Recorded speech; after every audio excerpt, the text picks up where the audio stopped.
12억 모았는데 이제는 병원비도 부담되네요. 30년간 품질 관리 전문가였지만 지금은 아파트 경비원입니다. 임원실에서 매일 수십 통의 전화를 받던 제가 이제는 말벗도 없어요. 세 분의 이야기가 가슴을 울립니다. 이분들의 공통점은 하나입니다. 모두가 자신의 분야에서 최고였던 분들입니다.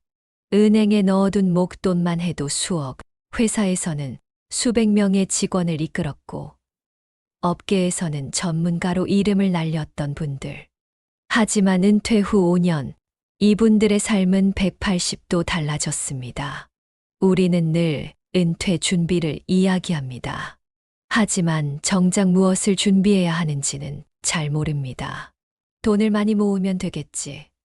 전문성만 있으면 되겠지. 직장에서 열심히 일하면 되겠지. 그렇게 막연하게 생각합니다. 오늘은 특별한 시간을 준비했습니다. 은퇴 후 5년이 지난 9분을 모셨습니다. 모두가 은퇴하기 10년 전으로 돌아갈 수만 있다면 이라고 말씀하시는 분들입니다.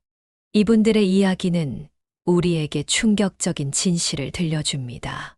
통장에 찍힌 숫자는 매년 작아지고 30년간 쌓은 전문성은 순식간에 낡은 것이 되어버리고 높은 자리에서 쌓은 인맥은 허상이었음을. 하지만 이 이야기는 절망의 메시지가 아닙니다.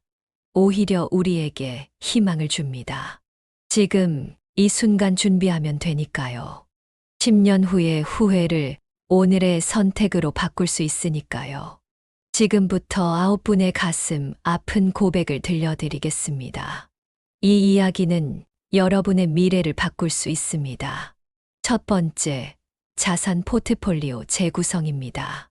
김 씨 할아버지의 이야기부터 들어보겠습니다.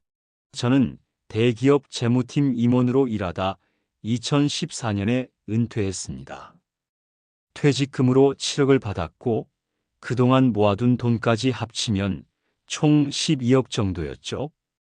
당시 주위에서는 부동산이나 주식에 투자하라는 조언이 많았어요. 하지만 IMF 시기에 부동산으로 큰 손해를 본 트라우마가 있어서 은행 예금과 국채에만 올인했습니다. 그때 계산으로는 이렇게 됐어요.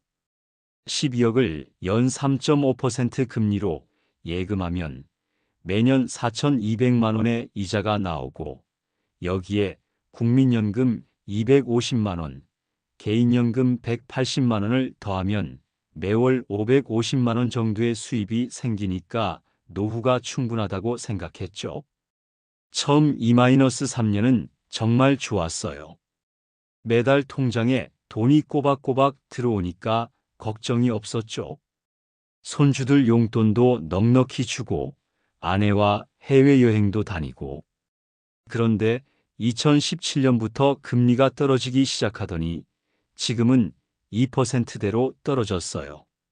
12억에 대한 이자 수입이 연간 2,400만 원으로 줄어든 거죠. 월 수입이 400만 원도 안 되는데 물가는 계속 올라가니까 점점 빠듯해졌습니다. 특히 의료비가 문제예요. 제가 2년 전에 무릎 수술을 했는데 실비보험이 있어도 본인 부담금이 꽤 나왔어요. 병원비, 약값은 매년 오르는데 이자 수입은 줄어드니 앞으로가 더 걱정됩니다. 가장 후회되는 건 2014년 당시 있었던 투자 기회를 놓친 거예요.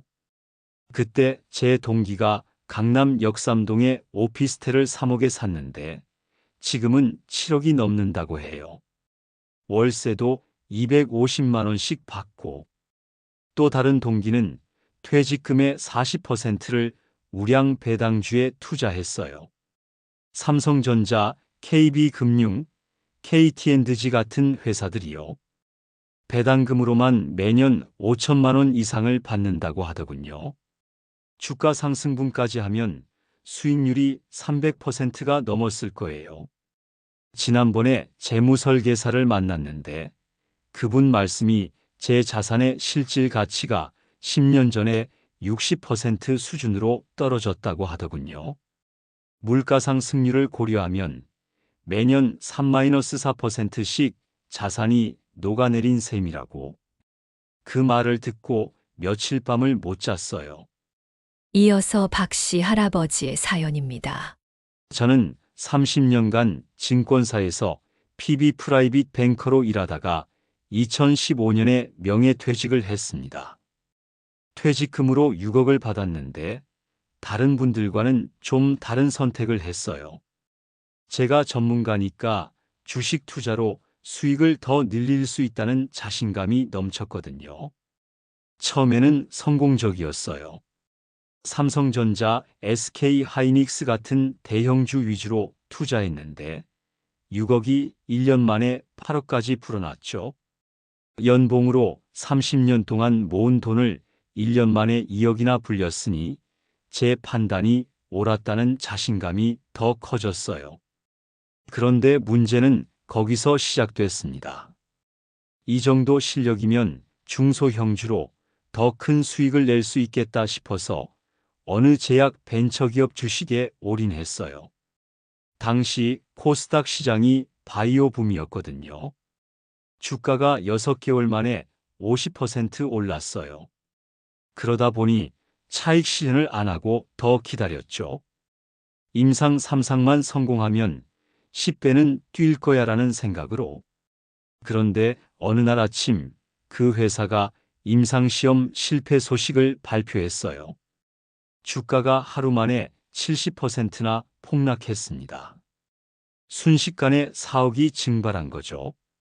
정신이 혼미해져서 그날 화장실에서 1시간 동안 멍하니 앉아 있었어요. 남은 돈으로 만회해 보려고 더 위험한 투자를 했고 결국 2년 만에 6억 중에서 4억을 날렸습니다. 가장 비참했던 건 제가 PB일 때 고객들에게 해주던 조언을 제가 지키지 않았다는 거예요. 분산 투자가 중요하다. 한 종목에 올인하면 안 된다. 수없이 강조했던 원칙들을 제 돈을 굴릴 때는 다 무시했죠. 지금은 국민연금이랑 퇴직연금으로 겨우 생활하고 있어요. 아내한테는 아직도 정확한 손실 금액을 말하지 못했습니다. 다만 투자가 잘 안 됐다고만 했죠. 명절에 손주들 용돈도 제대로 못 주는 제 모습을 보면서 아내가 한숨 쉬는 소리가 가슴을 파고듭니다. 전문가라는 자만심이 오히려 독이 됐어요. 적어도 다음과 같이 했어야 했는데 전체 자산의 30%는 원금 보장되는 상품에 넣고 40%는 우량 배당주에 분산 투자해서 안정적인 배당 수익을 노리고 20%는 성장성 있는 중형주에 투자하고 나머지 10%만 위험을 감수하고 높은 수익을 노리는 투자를 했어야 했는데 지금도 매일 밤 그때 제 선택을 후회하며 잠들어요. 평생 남들에게 돈을 어떻게 불려야 하는지 조언해 주던 제가 정작 제 돈은 지키지 못했다는 게 너무나 부끄럽습니다. 마지막으로 정 씨 할아버지의 이야기입니다. 저는 33년간 중견기업에서 근무하다 2015년에 퇴직했습니다. 퇴직금으로 5억을 받았고 그동안 살던 전세 보증금 4억을 합쳐서 9억이 있었죠. 와이프와 상의 끝에 이 돈을 시중은행의 확정금리형 상품에 넣기로 했어요. 당시 금리가 4%였으니까 매년 3,600만 원의 이자, 수입이 생길 거라고 계산했죠. 사실 더 큰 수익을 노릴 수도 있었어요. 당시 제 절친한 친구가 송파구 문정동에 오피스텔을 분양받자고 제안했거든요. 3억 초반대였는데 제가 지금 나이에 빚을 지고 싶지 않다며 거절했죠. 그 친구는 대출 3억을 끼고 2채를 분양받았는데 지금은 한 채에 7억이 넘는다고 해요. 거기다 월세가 각각 150만 원씩이니 대출이자 내고도 매달 200만 원 정도가 남는다더군요. 처음 2-3년은 정말 좋았어요. 매달 300만 원씩 이자가 들어오니까 생활비랑 손주들 용돈 주기에도 부족함이 없었죠.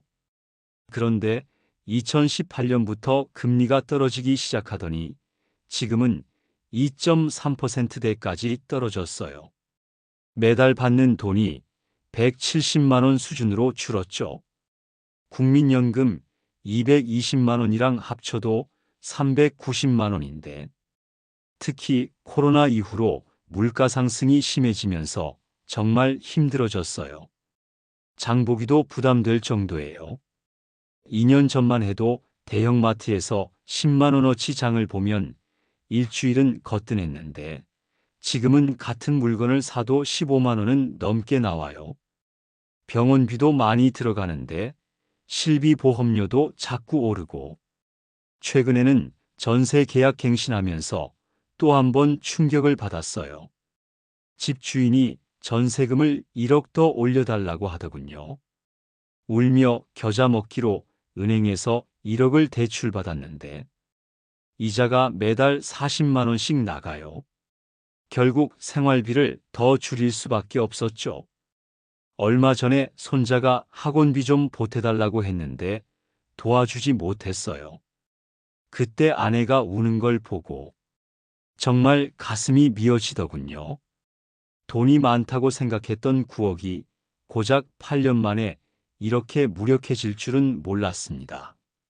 두 번째, 제2의 전문성 개발입니다. 박씨 할아버지의 사연입니다. 저는 30년간 현대자동차에서 품질관리 팀장으로 일했습니다. 2010년대 초반 전기차 시대가 오고 있다는 이야기가 파다했어요. 2013년에는 회사에서 미래차 품질관리 전문가 과정이라는 2년짜리 프로그램을 시작했죠. 테슬라가 세계 시장을 흔들기 시작할 때였어요. 당시 저는 이미 53세였고 7년 후면 은퇴할 나이였죠. 젊은 직원들이 그 교육을 받겠다고 줄을 섰는데 제가 나이 든 사람이 젊은 사람들 자리 뺐으면 안 되지라는 생각으로 양보했어요. 솔직히 말씀드리면 새로운 공부를 시작하는 게 두렵기도 했고요. 그런데 그게 제 인생의 가장 큰 실수였습니다.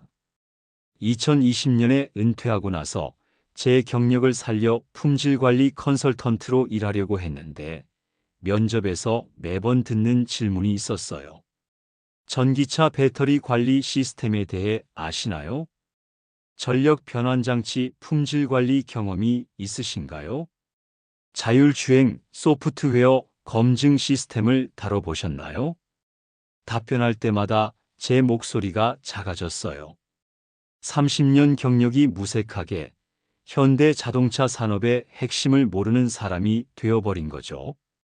한 중소기업 면접에서는 이런 말도 들었어요. 과장님, 죄송하지만 내연기관 시대의 품질 관리는 이제 교과서에서나 볼 수 있는 내용입니다.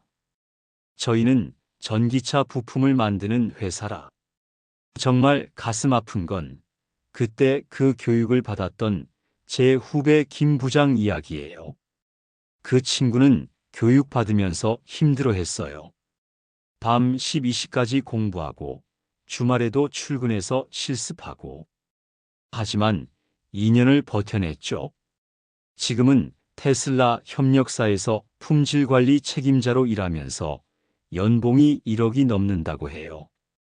60세가 넘었는데도 여러 회사에서 계속 스카우트 제의가 들어온대요. 얼마 전에는 퇴직자 모임에서 그 친구를 만났는데 후배가 저보고 이러더군요. 과장님, 그때 같이 하시지 그랬어요. 지금은 전기차만이 아니라 수소차까지. 품질관리 전문가가 너무 부족해요. 나이는 전혀 중요하지 않아요. 오히려 경험 많은 분들이 더 인정받는데 그 말을 듣고 일주일 동안 잠을 못 이뤘어요. 지금은 아파트 경비실에서 월급 180만 원 받으면서 일하고 있습니다. 매일 아침 출근하면서 현대차 본사 건물을 바라보는데 그때 2년만 더 공부했더라면 지금쯤 저도 전기차 시대의 전문가로 인정받고 있었을 텐데 하는 후회가 밀려옵니다. 다음은 김 씨 할머니의 이야기입니다. 저는 25년간 중학교 영어 교사로 일했어요. 2016년에 은퇴했는데 그때가 교육 환경이 급격히 바뀌던 시기였죠. 2014년부터 교육청에서 디지털 교육 혁신 프로그램을 시작했어요. 온라인 수업 플랫폼 활용법, 디지털 교구 제작법, 화상 수업 진행법, 1년 과정이었는데 저는 곧 은퇴할 사람이 뭐하러라는 생각으로 등록도 안 했죠. 수업 시간에 학생들이 선생님, 유튜브로 보면 더 잘 설명되어 있어요 라고 할 때마다 기분이 나빴어요. 내가 30년 가까이 가르쳤는데 유튜브랑 비교하다니 하는 자존심 때문에 더더욱 새로운 방식을 거부했던 것 같아요. 은퇴하고 나서 영어 학원에서 일하고 싶었어요. 공립학교 경력으로 보면 최고 경력자인데 어디든 환영받을 거라고 생각했죠. 그런데 충격적인 현실을 마주했습니다. 첫 번째 면접에서 원장님이 물어보시더군요. 선생님, 줌으로 수업하실 수 있으세요? 학생들과 구글 클래스룸으로 소통해 보신 적 있으신가요? 수업 자료를 디지털로 직접 만들어 보신 적은요? 모든 대답이 아니오였어요. 한 학원에서는 시범 수업을 해보자고 했는데 태블릿으로 판서하는 것부터 막혔어요. 결국 죄송합니다만 저희가 찾는 분은 이라는 말을 들었죠. 특히 가슴 아픈 건 저보다 나이가 많은 최 선생님 이야기예요. 그분은 은퇴하기 3년 전부터 이런 변화를 준비하셨대요. 유튜브 영상 편집도 배우고 온라인 수업 진행법도 연습하고 처음에는 실수도 많이 하고 학생들한테 웃음거리가 되기도 했대요. 하지만 포기하지 않고 계속 배우셨죠. 지금 최 선생님은 자기만의 온라인 영어 교실을 운영하세요. 집에서 아이패드로 수업하시는데 전국에서 300명이 넘는 학생들이 수강한대요. 수업 영상은 유튜브에 올려서 광고 수익도 받고 매달 순수입이 500만 원이 넘는다고 하더군요. 작년에는 교육부에서 디지털 교육 혁신상도 받으셨대요. 얼마 전에 용기를 내서 유튜브 시작하는 법을 배워보려고 했어요. 하지만 수업 하나 찍는데 일주일이 걸리더라고요. 영상 편집은 더 막막하고 이제는 너무 늦었다는 생각이 들어요. 지금은 초등학생 1명 과외로 월 40만 원 벌이가 전부예요. 매일 밤 유튜브에서 영어 강의 영상을 보면서 저렇게 가르칠 수 있었을 텐데 하는 생각에 한숨만 나옵니다. 교단에 서 있을 때는 제가 최고라고 생각했는데 세상이 이렇게 빨리 변할 줄은 몰랐어요. 마지막으로 이 씨 할아버지의 사연입니다. 저는 32년간 대형 건설사에서 현장 소장으로 일했습니다. 아파트, 빌딩, 도로. 안 해본 공사가 없었죠. 2017년 은퇴할 때만 해도 자신만만했어요.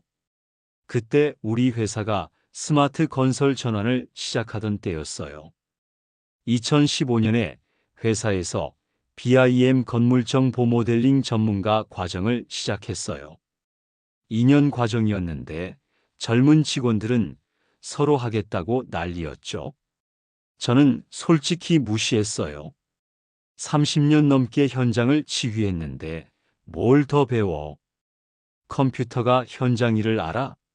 하는 마음이었죠. 그런데 은퇴하고 보니 건설 현장이 완전히 바뀌어 있더군요. 드론이 현장을 촬영하고 AI가 공정을 분석하고 3D 스캐너로 지형을 측량하고 제가 알던 건설 현장이 아니었어요. 특히 BIM이 표준이 되어 있었죠. 모든 설계와 공정 관리가 3D 모델링으로 이루어지고 있었어요. 면접 볼 때마다 듣는 질문이 있었어요. BIM 소프트웨어 다루실 줄 아세요? 드론 측량 데이터 해석 가능하신가요? 스마트 건설 현장 경험이 있으신가요? 한 중견 건설사 면접에서는 이런 말을 들었어요. 소장님, 30년 경력은 정말 대단하신데, 요즘은 현장에서 태블릿 PC로 도면 보고 실시간으로 공정 관리하고 그러거든요. 저희가 찾는 건 디지털 툴을 능숙하게 다룰 수 있는 분이에요. 정말 비참했어요. 제가 그동안 자랑스럽게 여기던 경력이 한순간에 구시대의 유물이 되어버린 거죠. 특히 가슴 아픈 건 그때 BIM 교육을 받았던 젊은 과장 이야기예요. 그 친구가 지금은 스마트 건설 기술 자문사를 차려서 대기업들이랑 일하면서 매달 2천만 원씩 번다는 거예요. 지난달에는 아들이 이런 말을 하더군요. 아빠, 요즘은 건설 현장에 로봇이 돌아다니면서 공정 체크하고 VR로 안전 교육하고 그래요. 아빠가 아시던 그런 현장은 이제 없어요. 32년 동안 쌓은 경력이 새로운 기술 앞에서는 아무것도 아니었던 거예요. 지금은 소규모 공사 현장에서 일당 15만 원 받으면서 막노동을 하고 있어요. 매일 아침 출근하면서 드는 생각? 그때 2년만 더 배웠더라면 지금쯤 나도 스마트 건설 전문가로 대우받고 있었을 텐데. 세 번째, 인간관계, 네트워크 확장입니다. 최 씨 할머니의 이야기입니다. 저는 33년간 전업주부로 살았어요. 남편이 대기업 임원이었기 때문에 제 역할이라고는 남편 뒷바라지와 아이들 교육이 전부였죠.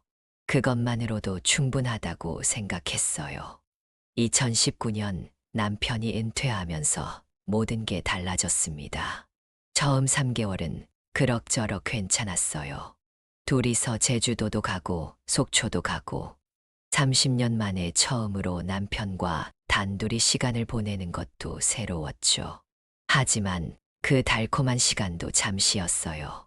점점 대화가 줄어들더니 이제는 하루 종일 마주 앉아 있어도 할 말이 없어요. 특히 주말이 너무 힘들어요.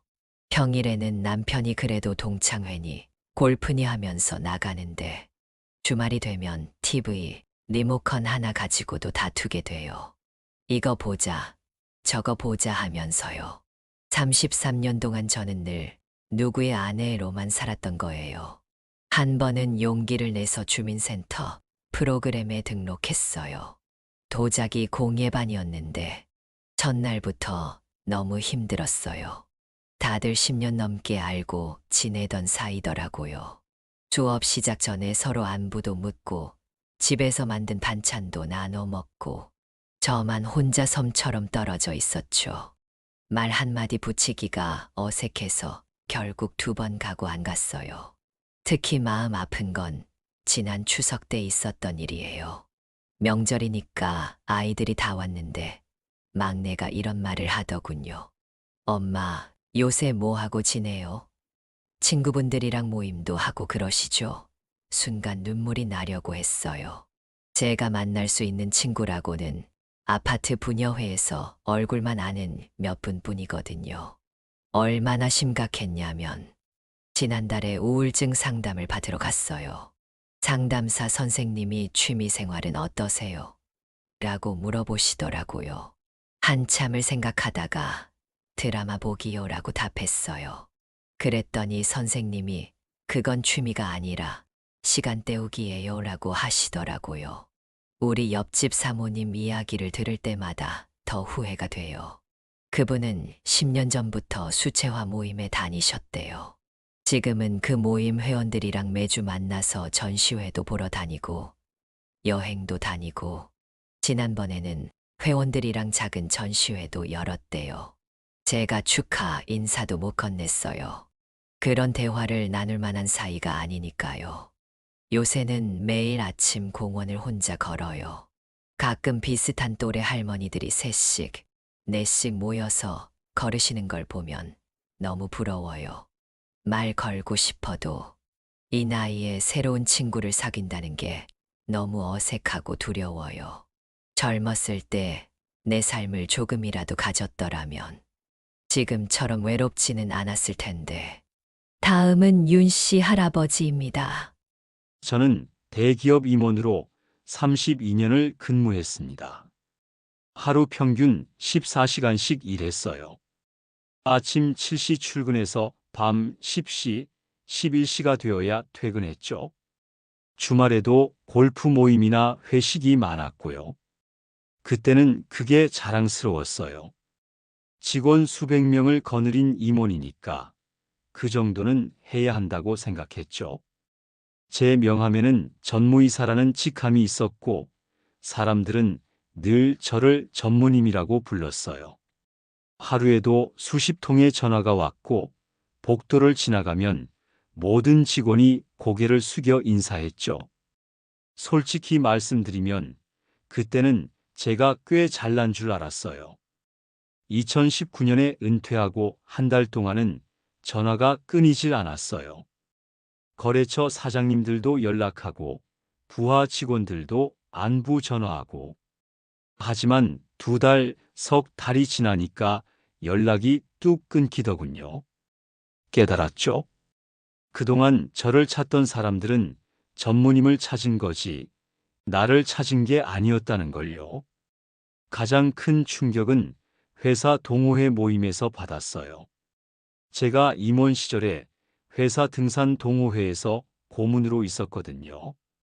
은퇴하고 나서 동호회 모임에 나갔는데 아무도 반가워하지 않더군요. 새로운 직원들은 제가 누군지도 모르고 예전에 제 밑에서 일하던 직원들도 어색해하면서 슬슬 피하더라고요. 한 번은 아파트 관리사무소 앞을 지나가는데 주민 체육대회 포스터가 붙어 있더군요. 잠깐 흥미가 생겨서 신청하려고 했어요.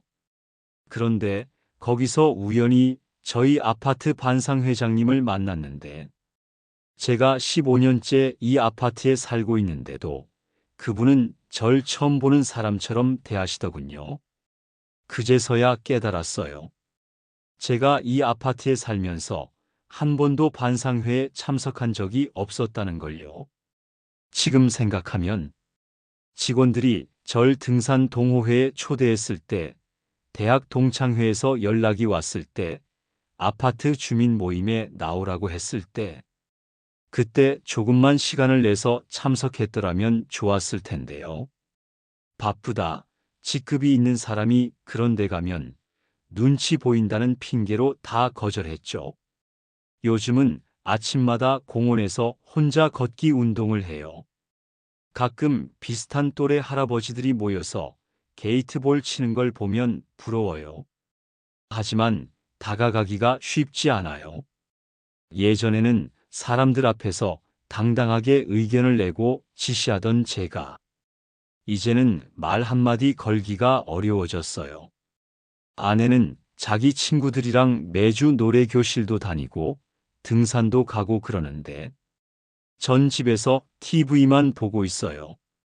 어제는 아내가 이런 말을 하더군요. 당신은 회사 다닐 때 왜 그렇게 자기 시간을 하나도 안 가졌어요?